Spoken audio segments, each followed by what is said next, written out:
Le Barça démarre en force la saison, mais Hansi Flick n'est pas compte. Malgré la victoire 3-0, l'entraîneur allemand a pété un câble en conférence de presse. Et ces mots vont faire du bruit. Pendant ce temps, Xabi Alonso sort enfin du silence sur le CAS Rodrigo. Le Brésilien est-il vraiment dans les plans du Real Madrid? Manchester City pourrait bien profiter de la situation. Et à Barcelone, deux nouvelles urgentes. Touche 1, Szczęsny et Gérard Martin enregistrés dans la foulée, mais à quel prix pour le Barça? Une légende du Real Madrid craque pour Lamine Yamal, avant de lancer un avertissement choc.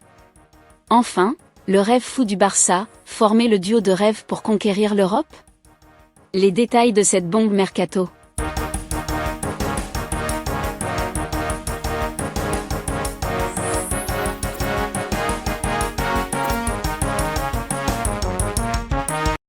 Après la victoire, 3-0, du FC Barcelone samedi contre Majorque dans le cadre de la première journée de Liga, les nouvelles étaient bonnes ce lundi au sein du club blaugrana.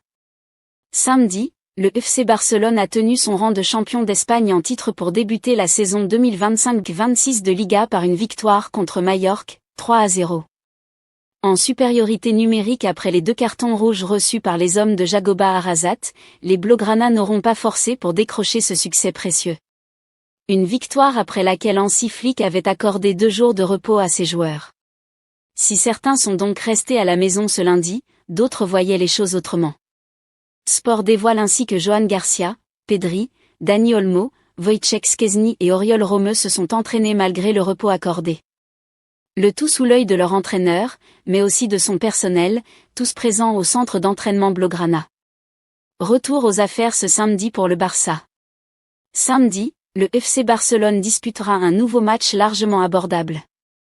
Les coéquipiers de Lamine Yamal se déplaceront en effet sur la pelouse de Levante, promu en Liga cette saison, et qui s'est incliné lors de la première journée contre le Deportivo Alavés, 2-1.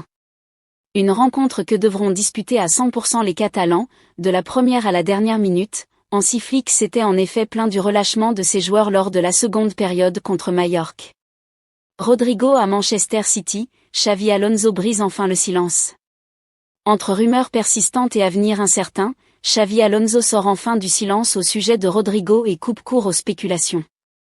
Depuis plusieurs semaines, le nom de Rodrigo circule avec insistance loin de Madrid. L'attaquant brésilien, dont le temps de jeu s'est fortement réduit ces derniers mois, a été annoncé dans le viseur de plusieurs clubs anglais, parmi lesquels Arsenal et, tout récemment, Manchester City. Face à cette agitation médiatique, le nouvel entraîneur du Real Madrid, Xavi Alonso, a tenu à clarifier sa position. Rodrigo sur la sellette, Xavi Alonso met les choses au clair. Déjà fragilisé avant même le départ de Carlo Ancelotti, Rodrigo vit une situation compliquée au Real Madrid. Depuis l'arrivée de Xavi Alonso sur le banc cet été, son rôle dans l'effectif semble encore plus limité.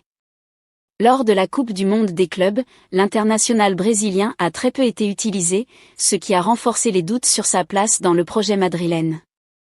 Les rumeurs de départ se sont multipliées tout au long du mercato estival.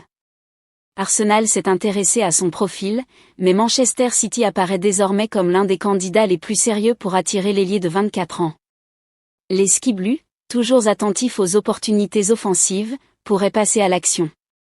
Interrogé ce lundi en conférence de presse, à la veille du premier match de Liga contre Osasuna, l'ancien coach de Leverkusen a tenu à calmer le jeu. Il y a beaucoup de rumeurs cet été, mais je l'ai bien vu et je compte sur tout le monde. Je compte sur Rodrigo, c'est sûr, à 100%, a assuré Xavi Alonso. Un message direct qui pourrait refroidir les prétendants. Barça, une bonne nouvelle pour Szczęsny. Barcelone accélère l'inscription de Szczęsny et Gérard Martin pour la Liga. Le club optimise son effectif. Le FC Barcelone se concentre actuellement sur l'inscription de ses joueurs essentiels pour la saison en cours.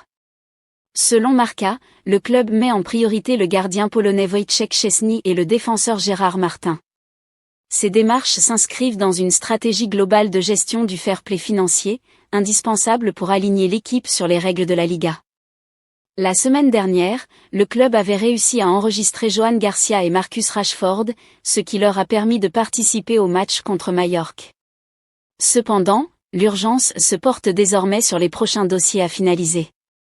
Wojciech Szczesny, libéré de l'espace pour le gardien. Pour rendre Szczesny disponible rapidement, Barcelone prévoit de négocier certaines sorties. 2 joueurs sont concernés, Oriol Romeu et Inaki Peña. Romeu, dont le contrat expire dans 1 an, pourrait voir son engagement résilié partiellement d'un commun accord. Peña pourrait suivre un mécanisme similaire au départ d'Ansu Fati, combinant renouvellement et prêt, afin de libérer une partie de son salaire. Ces mesures permettraient au gardien polonais de rejoindre l'effectif pour le prochain match face à Levante, consolidant ainsi le poste de titulaire. Gérard Martin, intégration dans l'équipe première. L'inscription de Gérard Martin constitue la 2e priorité du club. En raison de son âge, le jeune attaquant doit être enregistré au sein de l'équipe première. Martin n'avait pas pu participer à la rencontre contre Majorque. Son dossier devrait toutefois être finalisé très prochainement, ce qui lui permettra de s'intégrer pleinement aux rotations. Outre les joueurs principaux, Barcelone envisage également l'inscription de talents issus de la filière Barça Athletic. Parmi eux, Rooney Bardghji, Marc Bernal et Hector Ford. Ces jeunes pourront renforcer l'équipe en cas de besoin tactique ou de blessure, tout en respectant les quotas imposés par la Liga. Le club attend également la validation par la Liga des loges VIP du Spotify Camp Nou. Cette approbation offrirait une flexibilité supplémentaire en matière d'inscription, grâce à la règle du 1h1, qui permet de remplacer un joueur inscrit par un autre sans dépasser le plafond salarial. Barça, un historique du Real Madrid encense Lamine Yamal. Fidèle à lui-même, Lamine Yamal a démarré la nouvelle saison en grande pompe. Lors de la première journée de Liga, le prodige espagnol de 18 ans a délivré une passe décisive pour Rafinha sur l'ouverture du score du FC Barcelone face à Majorque, avant de sceller la victoire par un but splendide dans le temps additionnel, score final 0-3. Une performance qui n'est pas passée inaperçue aux yeux de Steve Manaman, légende du Real Madrid. On a déjà parlé de lui avant le match. On en parlait déjà l'an dernier. C'est la star de la Liga, ce qu'il a fait sur la dernière action du match est absolument brillant. Il a cette capacité à partir sur la gauche, là où il est fort, mais aussi à s'échapper sur la droite. Il a tout en ce moment, et il va encore progresser, a-t-il analysé sur la plateforme Premier Sport, avant de laisser un petit avertissement au Barça concernant la gestion de leur numéro 10, je l'ai déjà dit à plusieurs reprises, j'espère que le Barça saura le préserver un peu, et qu'ils ne l'utiliseront pas systématiquement dans les matchs déjà pliés, car son talent risque d'énerver les adversaires. Vers un duo Harry Kane, Lamine Yamal au FC Barcelone ? Désireux de mettre Lamine Yamal dans les meilleures conditions, le FC Barcelone rêve d'un recrutement de Harry Kane. Le FC Barcelone a réussi son entrée en Liga face à une équipe du RCD Majorque amputée de 2 joueurs après 40 minutes de jeu. Victoire 3-0, mais qui n'a pas totalement convaincu Hansi Flick. L'entraîneur allemand a en effet été très critique à l'égard de ses joueurs, lesquels ont fait preuve d'un certain relâchement une fois la victoire quasiment acquise. Cette rencontre a en tout cas été marquée par une première réussite de la part de Lamine Yamal. Pour le premier match officiel de la saison des Blaugrana, le prodige portant le numéro 10 au dos de son maillot a délivré une passe décisive et a conclu la partie en inscrivant un but magnifique dont il a le secret. De quoi soulager Hansi Flick qui le verrait bien associé à Harry Kane la saison prochaine. En effet, si l'on en croit les informations d'El Nacional, le FC Barcelone planifie déjà le recrutement d'un nouvel attaquant de pointe pour remplacer Robert Lewandowski à l'issue de la saison qui vient de commencer. Et si la direction catalane a plusieurs idées en tête, l'une d'elles se nomme Harry Kane. Le prodigieux buteur du Bayern Munich dispose d'une clause libératoire relativement basse pour un joueur de sa stature, 65 millions selon des sources rapportées ici, laquelle serait activable à partir de janvier 2026. Comme s'il avait prévu dans son contrat un parachute de secours afin d'aller voir ailleurs. Le média catalan indique que le rêve de Hansi Flick est de bâtir une ligne d'attaque composée de Rafinha, Harry Kane et Lamine Yamal. Avec le recrutement du Britannique, il n'y aurait pas besoin d'un temps d'adaptation particulièrement long. Si le projet se concrétise, les Blaugrana auront indéniablement une force de frappe terrible qui pourrait les maintenir au sommet du football européen pour les années à venir.